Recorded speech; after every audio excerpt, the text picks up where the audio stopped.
अक्सर हम सुनते हैं कि संसार एक सपना है और इसमें होने वाले दुख मिथ्या है।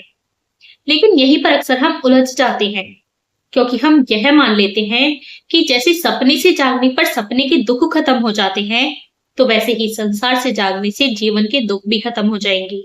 तो इस वीडियो में हम यही समझने की कोशिश करेंगे कि संसार सपना है और इसके दुख मिथ्या है। यह सोच आखिर क्यों अधूरी रह जाती है। नमस्कार, कन्फ्यूजन से क्लैरिटी के लिए आप गुरु की इस वीडियो में आपका स्वागत है। जब दुखों से मुक्त होने की बात आती है, तो अक्सर एक बात सुनने को मिलती है कि ये संसार असली नहीं है, बल्कि एक सपना है, एक भ्रम है। मतलब हम किसी वास्तविक दुनिया में नहीं जी रहे हैं, बल्कि एक सपना देख रहे हैं। और जब ये संसार ही असली नहीं है, तो फिर इसमें मिलने वाला सुख और दुख असली कैसे हो सकता है? तो सुख और दुख भी बस मिथ्या ही है। उदाहरण के लिए, मान लीजिए आप सपना देख रहे हैं और उस सपने में आप राजा बन जाते हैं। आपके पास बड़ा राज्य है, सुंदर महल है, ढेर सारी दौलत है। यानी आपके पास सब कुछ है, जिससे आप बहुत खुश हैं। लेकिन फिर अचानक आपका सब कुछ छिन जाता है और आप गरीब हो जाते हैं, जिससे आप बहुत दुखी होते हैं। मतलब सपने के अंदर आप पहले सुखी थे, बाद में दुखी हो गए। लेकिन जैसे ही आपकी आंखें खुलती हैं, तो आपको पता चलता है कि ना तो आप सच में राजा थे और ना ही आप सच में गरीब हुए थे, बल्कि आप तो बस सपना देख रहे थे। और जैसे ही आपको ये समझ आता है, तो वैसे ही आपके दुख भी खत्म हो जाते हैं। बस यही बात संसार पर लागू होती है। कहा जाता है कि असल में ना तो संसार वास्तविक है और ना ही इसके सुख और दुख वास्तविक हैं, बल्कि संसार एक सपना है, एक सपने जैसा है। लेकिन अज्ञान में हम इसे सच मान बैठे हैं, इसलिए इसमें होने वाली हर चीज हमें असली लगती है और हम उसमें उलझकर कभी खुश होते हैं तो कभी दुखी होते हैं। इसलिए हमारी बेहोशी ही हमारे दुख का कारण है। पर जैसे सपने से जागते ही सपने के सुख दुख खत्म हो जाते हैं, तो वैसे ही संसार से जागते ही संसार के सुख दुख भी खत्म हो जाते हैं।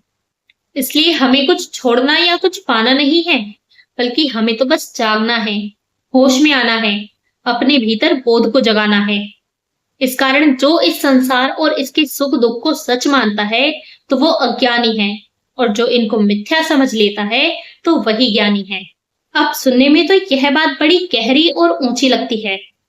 ऐसा लगता है कि शायद सच में हम अपनी अज्ञानता में ही इस संसार में उलझकर दुखी हो रहे हैं। पर अगर हम जाग जाएं, तो शायद हम सच में दुखों से मुक्त भी हो जाएं। लेकिन यहीं पर कुछ गहरे और बुनियादी सवाल खड़े होते हैं कि क्या सच में ये संसार सिर्फ एक सपना है? क्या हम सच में एक सपना देख रहे हैं? और सबसे जरूरी सवाल कि क्या सच में सिर्फ जाग जाने से हमारे दुख खत्म हो सकते हैं, या फिर वास्तविकता कुछ और ही है जिसे हम अभी देख ही नहीं पा रहे हैं? तो चलिए इसे बिल्कुल आसान तरीके से समझते हैं। हम सब मानते हैं कि सपना मिथ्या होता है, लेकिन सवाल है कि हम ऐसा किस आधार पर मानते हैं। तो यह आप भी जानते हैं कि सपने में हमें सिर्फ चीजें दिखाई देती हैं, लेकिन हम उन्हें वास्तव में प्राप्त नहीं कर सकते। जैसे सपने में गाड़ी दिख तो सकती है, लेकिन गाड़ी वस्तु के रूप में मिलती नहीं है। वहीं दूसरी तरफ संसार में चीजें सिर्फ दिखाई ही नहीं देती, बल्कि वो वस्तु के रूप में वास्तव में मिलती भी हैं। यानी सपने में सिर्फ अनुभव होता है, जबकि संसार में अनुभव के साथ साथ वस्तुओं की प्राप्ति भी होती है। और इसी फर्क के आधार पर हम कहते हैं कि सपना मिथ्या है। अब जरा ध्यान दीजिए, हमने सपने को मिथ्या माना किस आधार पर? संसार के आधार पर, और संसार में वस्तुओं के मिलने के आधार पर। मतलब पहले संसार को वास्तविक माना और फिर उसके आधार पर माना कि सपना मिथ्या है। अब बड़ा सवाल उठता है कि जब हमने सपने को मिथ्या माना ही तब है जब पहले संसार को वास्तविक माना है, तो फिर उसी सपने के आधार पर संसार को वापस से मिथ्या कैसे माना जा सकता है? पहले तो संसार के आधार पर सपने को मिथ्या माना जाए और फिर बात को घुमाकर यह कहा जाए कि जैसे सपना मिथ्या है, तो वैसे ही संसार भी मिथ्या है। तो यह ठीक ऐसा ही है जैसे पहले तो असली नोट के आधार पर दूसरे नोट को नकली बताया जाए और फिर कहा जाए कि जैसे यह दूसरा नोट नकली है, तो वैसे ही यह पहला नोट भी नकली है। तो ऐसा कहने और मानने पर गंभीर प्रश्न खड़े होने लगते हैं। क्योंकि जिस आधार पर हमने पहले सपने को मिथ्या और नोट को नकली माना था, तो उसी आधार को हटाकर अब हम संसार को मिथ्या और नोट को नकली नहीं मान सकते। और अगर सपने के आधार पर संसार को मिथ्या मान भी लिया जाए, तो फिर समस्या यह आती है कि सपने को मिथ्या साबित करना ही मुश्किल हो जाएगा। क्यों? क्योंकि सपने के मिथ्या होने का आधार ही संसार को वास्तविक मानना है।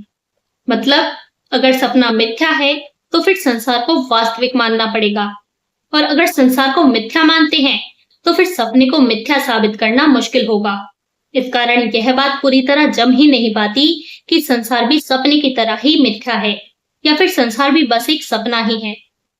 अब एक और बात समझिए, अगर संसार को सपना मान भी लिया जाए, तो फिर सीधी सी बात है कि संसार में सपने के लक्षण भी दिखने चाहिए।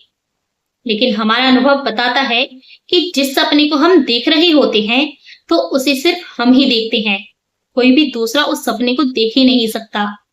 लेकिन संसार सबको एक जैसा ही दिखाई देता है, और संसार के नियम भी सबके लिए एक जैसे ही काम करते हैं।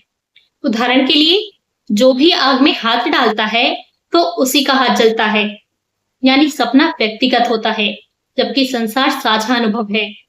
अब एक और गहरी बात, जब हम सपने में होते हैं, तो हमें कभी पता नहीं चलता कि हम सपना देख रहे हैं, और अगर किसी कारण से पता चल भी जाए, तो फिर सपना ही टूट जाता है और सपने की दुनिया ही खत्म हो जाती है। लेकिन यहाँ हमें कहा जा रहा है कि संसार सपना है, पर यह जानने के बाद भी संसार खत्म नहीं हो रहा। और सबसे दिलचस्प बात ये कि जो लोग कहते हैं कि हम जाग गए हैं, तो वो भी इसी संसार में रहते हैं और उसी तरह जीते हैं जैसे बाकी लोग जीते हैं, जबकि सपने से जागने के बाद इंसान सपने में रह ही नहीं सकता। अब अगर संसार एक सपना है, तो फिर सपने के जो लक्षण होते हैं, तो वो संसार में दिखाई भी देने चाहिए। लेकिन सपने के लक्षण संसार में दिखाई ही नहीं देते, और संसार सपना है इसका कोई सीधा प्रमाण भी नहीं मिलता। इसलिए यहीं आकर संसार को सपना या सपने जैसा मानने पर प्रश्न खड़े होने लगते हैं। अब इससे क्या समझ आता है? तो इससे यही समझ आता है कि जब संसार पूरी तरह सपना साबित ही नहीं हो पा रहा, तो फिर सपने की तरह जागने से इसके दुख भी नहीं मिट सकते। लेकिन यहाँ अक्सर एक बड़ी आपत्ति आती है कि संसार को सपना समझने से या जाग जाने से दुख मिट जाते हैं, इसलिए संसार सपना ही है। तो देखिए, सपने के साथ क्या होता है। जब हम जागते हैं, तो हमें अपने आप पता चल जाता है कि वो सपना था। लेकिन अब जरा ईमानदारी से देखिए, क्या हमें कभी ऐसा अनुभव होता है कि संसार सपना है? तो हमें जल्दी से ऐसा लगता ही नहीं है कि संसार सपना है, बल्कि हमें तो संसार सच ही लगता रहता है। तो फिर ऐसे में हम क्या करते हैं? तो हम ये मान लेते हैं कि शायद हम अभी जागे हुए नहीं हैं, इसलिए हमें संसार सच लग रहा है। जब हम जागेंगे, तब दुख भी खत्म हो जाएंगे। यानी हम जागते नहीं हैं, बल्कि जागने की उम्मीद और कल्पना में जीने लगते हैं। मतलब हमें अनुभव नहीं होता कि संसार सपना है, बल्कि हम सिर्फ मान लेते हैं। अब इससे क्या होता है? तो इससे दुख खत्म नहीं होता, बल्कि मिथ्या मानने के कारण दुख का दबाव कम हो जाता है, जिससे थोड़ी राहत मिलती है, थोड़ी शांति महसूस होती है, और धीरे धीरे हमें लगता है कि हम समझदार हो गए हैं, जबकि हमने बस संसार को सपना मानकर दुखों को हल्के में लेना शुरू कर दिया है। दिलचस्प बात ये है कि दुखों के दबाव कम होने को ही हम अपनी मुक्ति समझ लेते हैं। लेकिन ईमानदारी से देखें, तो दुख का दबाव कम होना और दुख का सच में खत्म होना, इन दोनों में अंतर होता है। इसी कारण यहाँ आकर संसार सपना है और ऐसा मानने से दुख मिट जाते हैं, तो यह मानने में कहीं ना कहीं अधूरापन महसूस होने लगता है। अब अगर आपको ऐसा लगता है कि बहुत कुछ सुनने समझने की बात भी जीवन को लेकर कुछ सवाल बाकी हैं, तो फिर ऐसे समय में चीजों को थोड़ा और गहराई से समझने की जरूरत महसूस हो सकती है। तो गहराई से समझने के लिए अगर आप चाहें तो इंस्टाग्राम पर हमारे ऑनलाइन सेशन से भी जुड़ सकते हैं। और अगर आपको ऐसे सवालों को गहराई से समझना अच्छा लगता है, तो फिर आप चाहें तो हमारी दूसरी वीडियो भी देख सकते हैं। और अगर इस वीडियो ने आपको कोई नई समझ दी हो, तो कमेंट में जरूर बताइए। वीडियो पसंद आया हो तो लाइक करें, शेयर करें, और अगर आपने अभी तक चैनल सब्सक्राइब नहीं किया है, तो कंफ्यूजन से क्लैरिटी की और वीडियो देखने के लिए सब्सक्राइब जरूर करें। इस वीडियो को देखने के लिए आपका धन्यवाद। मिलते हैं अगली वीडियो में।